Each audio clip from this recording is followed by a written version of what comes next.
Aman n'a pas supporté d'être confronté à ses limites. Il voulait que le monde entier se prosterne devant lui. Et voilà qu'un homme refuse. Plusieurs commentaires se sont demandé pourquoi Mardochée a refusé de se courber. En effet, se courber n'était pas forcément un acte d'idolâtrie. Nous avons plusieurs textes dans la Bible, comme 2 Samuel 14, verset 4, ou 1 Roi 1, verset 16, qui présentent des personnes qui se prosternent devant le roi comme signe de respect. Se courber n'était donc pas un acte religieux, mais d'abord un acte de respect dû au statut social de la personne. Pourquoi Mardochée ne le fit donc pas? Certains commentateurs pensent que Mardochée connaissait Aman et il refusait d'honorer un sale type comme lui. C'est possible. Une autre option, peut-être plus convaincante, a été avancée. C'est que Mardochée refusait de se courber devant un Amalécite. En effet, quand on creuse un peu le texte, on se rend compte que les précisions de l'auteur au sujet d'Aman et de Mardochée ne sont pas innocentes. Le verset 1 indique en effet qu'Aman était un descendant d'Agag, le roi des Amalécites. Cela ne vous parle peut-être pas, mais les Amalécites étaient les ennemis héréditaires d'Israël. Un peu d'histoire. 1000 ans plus tôt, 10 siècles avant notre récit, quand les Hébreux furent sortis d'Égypte, les Amalécites les avaient attaqués sans raison. On en trouve le récit en Exode 17, les versets 8 à 16. À l'époque, Josué remporta la victoire sur les Amalécites et il fut consigné que l'Éternel ferait la guerre à Amalek de génération en génération à cause de sa méchanceté. Le texte d'Esther met face à face Aman, qui était donc Amalécite, descendant d'Agag, et Mardochée, descendant de Saül, roi d'Israël. Ce qui est encore plus étonnant, c'est que 500 ans avant notre texte, le roi Agag et le roi Saül ont justement été en guerre l'un envers l'autre. Vous pouvez retrouver le récit de cette lutte en 1 Samuel 15. À l'époque, Dieu avait demandé à Saül de tuer le roi Agag, à cause de sa méchanceté précisément. Mais Saül l'avait épargné, non pas pour des motifs éthiques, mais pour en retirer quelques avantages matériels. Saül en fait avait désobéi à tout ce que Dieu avait demandé. Il avait simplement détruit ce qui n'avait pas de valeur et il avait gardé tout le reste. C'est à la suite de cet épisode que le prophète Samuel a repris Saül et le roi Saül a voulu expliquer alors au prophète qu'il voulait offrir une partie de ses biens en sacrifice à Dieu. Et c'est à ce moment-là que Samuel l'a repris très sèchement en disant « Les holocaustes et les sacrifices font-ils autant plaisir à l'Éternel que l'obéissance à ses ordres? Non, car l'obéissance est préférable au sacrifice. La soumission vaut mieux que la graisse des béliers. » Il nous faut donc lire le texte d'Esther avec le récit de 1 Samuel 15 en arrière-plan pour bien comprendre. Mardochée, descendant du roi Saül, et Aman, descendant du roi Agag, sont face à face. Leur conflit s'appuyait sur les braises des conflits non réglés du passé, ce qui permet au passage de dire que le temps ne règle pas les conflits. Et c'est par obéissance envers Dieu que Mardochée ne se courbe pas devant cet homme, imbu de lui-même et méprisant profondément Dieu. Cet homme qui nourrit le rêve des Amalécites de détruire le peuple d'Israël. Mardochée, quelque part, reprend l'histoire de son peuple, de sa famille, là où elle avait échoué. Mais cette fois, lui ne cède pas à la facilité. Il tient ferme et refuse de désobéir à Dieu. Il ne se courbera pas devant celui qui méprise Dieu, même si cela peut lui coûter la vie. Cela irrite violemment Aman, mais Mardochée réussira là où son ancêtre Saül avait échoué, car Mardochée est profondément attaché à Dieu. En réalité, Mardochée anticipe ce que fera Jésus plus tard.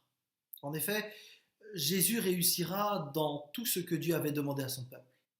Alors qu'Israël avait désobéi en se tournant vers des idoles, en ne respectant pas la loi de Dieu et en ne vivant pas pour sa gloire, Jésus, lui, sera parfait en tout point, pleinement juste. C'est d'ailleurs parce qu'il a agi parfaitement que son sacrifice fut acceptable devant Dieu.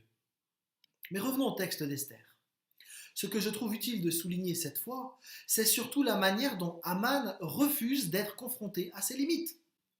Quelqu'un échappe à son contrôle et ça le fait enrager. Le texte précise qu'Haman propose une énorme somme d'argent pour pouvoir accomplir son dessein. On sent que le projet n'est pas très net. Le texte précise qu'il propose 10 000 talents. Pour la comparaison, Hérodote, un historien grec, explique que l'impôt annuel de tout l'Empire était de 15 000 talents. Haman offrait donc une somme considérable. Il utilise donc la corruption envers l'empereur, et l'empereur semble finalement assez léger dans cette affaire. Certains pensent que Haman mise sur le pillage et la spoliation de tous les biens juifs pour pouvoir donner, après coup, la somme annoncée. D'autres pensent qu'il était extrêmement fortuné. Peu importe, il me semble qu'il faut surtout noter que pour défendre son orgueil, Haman est prêt à dépenser sans compter. Il est prêt à tout. À nouveau, il ne faudrait pas passer notre chemin sans nous laisser interpeller par le comportement d'Haman. Cette crise, aussi terrible qu'elle soit, est une occasion de nous défaire de certaines illusions de puissance. L'humain n'a pas été créé pour vivre en autonomie dans un monde qu'il maîtriserait parfaitement, mais il a été créé pour vivre en relation avec celui qui lui a donné la vie et qui chaque jour lui offre de nombreux bienfaits que trop souvent l'humain considère comme indus. La crise que nous vivons avec le Covid-19 nous renvoie dans les cordes. Nous ne pouvons pas tout contrôler. Ce virus est ingérable et nous n'avons à ce jour pas de traitement qui soit certain à 100%. J'aimerais dire autre chose et annoncer de bonnes nouvelles à ceux qui s'inquiètent. Cette situation ne me réjouit pas. Et en même temps, cette situation m'oblige à réfléchir. Seul Dieu est celui qui contrôle toutes choses, et nous ne sommes pas Dieu. Il me semble que l'une des plus grandes illusions de notre société technicienne est de faire croire aux humains que nous n'avons pas de limites, que nous pouvons tout faire, tout contrôler, tout gérer, que rien ne nous dépasse.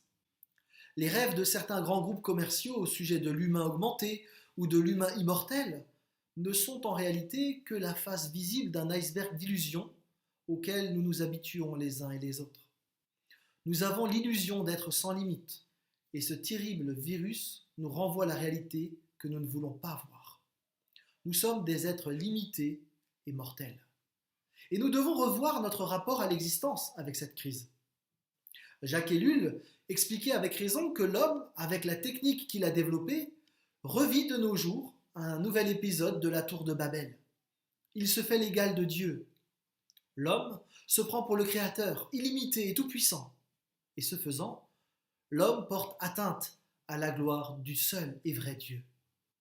Dans la crise traversée, l'humain revient brutalement à sa place de créature. Beaucoup de nos contemporains refusent de toucher du doigt les limites de notre existence.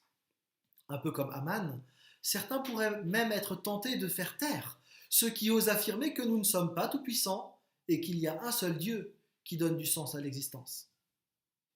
Je crois qu'affirmer l'existence de Dieu permet précisément de garder la bonne perspective et de chercher à contribuer au bien-être de l'ensemble, sans perdre de vue l'essentiel.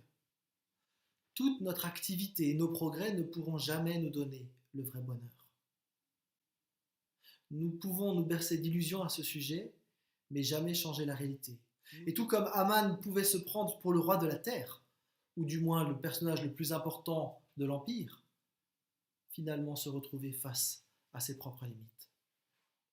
La Bible affirme de manière nette que l'homme ne peut vivre heureux et en sécurité que lorsqu'il place son espoir en Dieu et qu'il abandonne ses prétentions et ses illusions à pouvoir se passer de lui.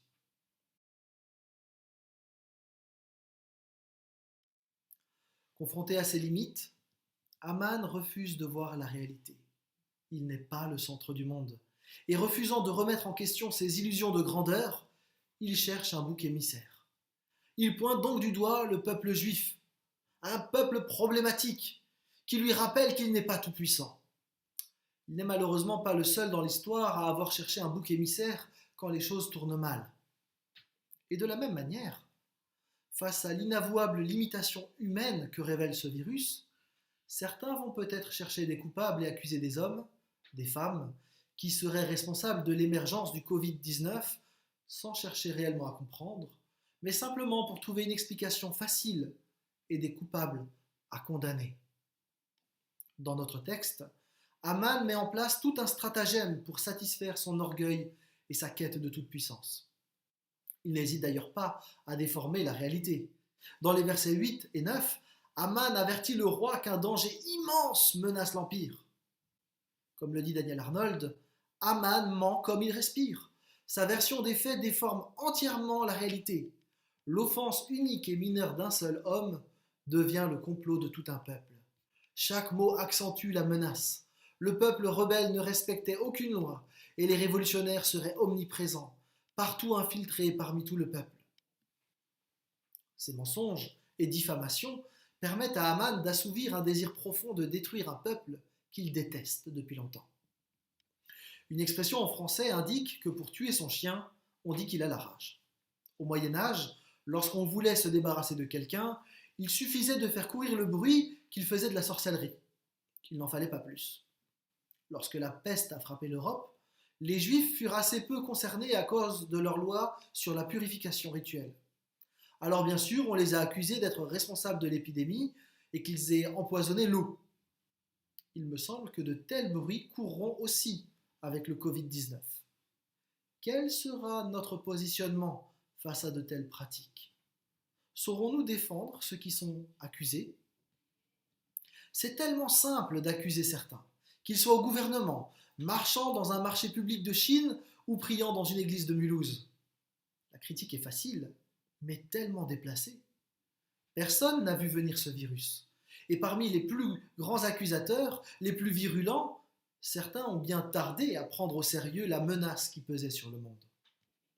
Au lieu de chercher des boucs émissaires, il serait sans doute plus utile de réfléchir ensemble à quelle suite donner, à quelles leçons tirer de cette crise et partir du point de départ que nous ne maîtrisons pas tout, que nous sommes fragiles et limités. Accepter aussi que nous vivons de la grâce de Dieu chaque jour qui passe, qu'on veuille le reconnaître ou pas. Dieu. Parlons de lui justement. Où est-il dans le texte d'Esther 3? Il n'apparaît pas dans le texte. Pourtant, face à la haine d'Aman qui va se déployer dans tout l'Empire, Dieu, bien que silencieux, va maîtriser les événements. Le tirage au sort qui est organisé par Aman est contrôlé par Dieu. Dieu va laisser 1 an à son peuple pour s'organiser avant le massacre programmé. Esther est déjà impératrice. Mardochée vient de sauver la vie de l'empereur. Même si tout semble sombre à ce moment de l'histoire, Dieu est et reste au contrôle. Les Juifs de l'époque ont peur, à juste titre. Certains vont vivre des situations extrêmement difficiles, mais Dieu reste au contrôle de tout ce qui se passe. Si les humains sont limités, lui, Dieu, ne l'est jamais. Ce tirage au sort, le Pour, donnera son nom à la fête de Pourim, qui trouve son origine dans les événements relatés par le livre d'Esther. Cette fête juive permet précisément de se souvenir que même silencieux, Dieu est et reste souverain. En tant que chrétiens, nous pouvons faire confiance à Dieu dans les circonstances présentes. Ce virus va complètement rebattre les cartes du monde que nous connaissons. Pourtant, la manière dont les humains vont réagir à la crise sanitaire, économique, les circonstances que nous allons vivre les uns et les autres ne vont pas empêcher Dieu d'agir. Comme Mardochée et Esther, c'est en lui seul que nous pouvons nous appuyer et trouver la paix dans toute l'agitation de ces moments particuliers. Dieu seul est Dieu et il tient l'histoire dans sa main. Nous pouvons être rassurés par cette certitude.